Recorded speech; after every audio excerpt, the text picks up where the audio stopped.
even though I don't like Aleister Crowley, he was technically right when he said there is no right or wrong, there is only experience.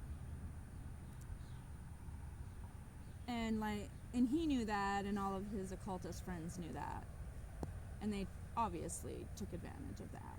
But the reality is I personally believe that it's like, before we decide to be in this physicalness, like, our souls decided to come down and decided to play a part in this reality here. I mean, it's just kind of the same thing as like a movie. Like, you have a scripted movie, you cast the roles, you decide who's going to play which roles, and somebody has to play the bad guy, because, I mean, you have to have an opposing factor.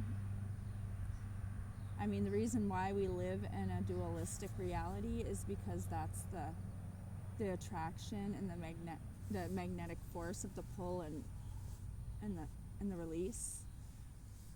That's what keeps us physical. So you have to have the yin and yang. You have to have both sides.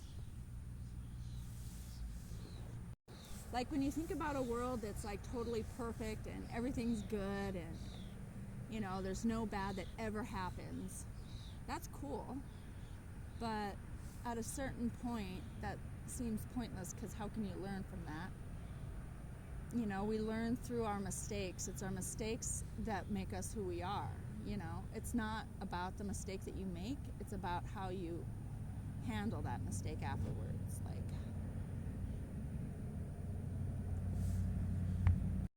So just like in a movie, when you have somebody who plays the bad guy, after the movie's over, they're not going to be like, oh, so you did all this bad stuff in that movie, so now you're going to have to go to hell and punish and burn for the rest of your life.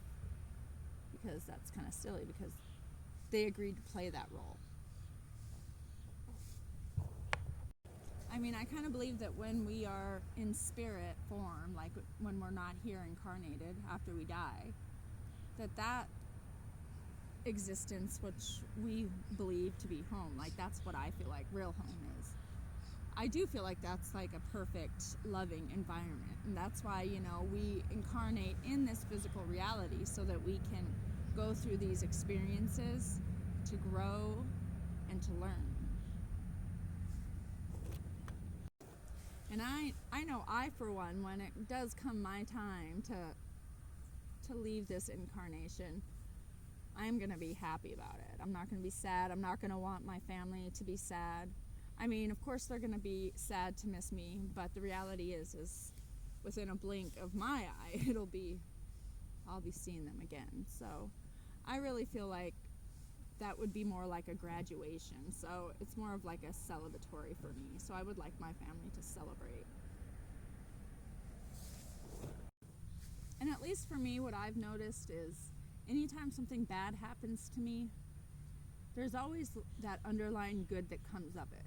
You just gotta look for it. There's always something good that comes from it, because there has to be a balance. It has to balance out.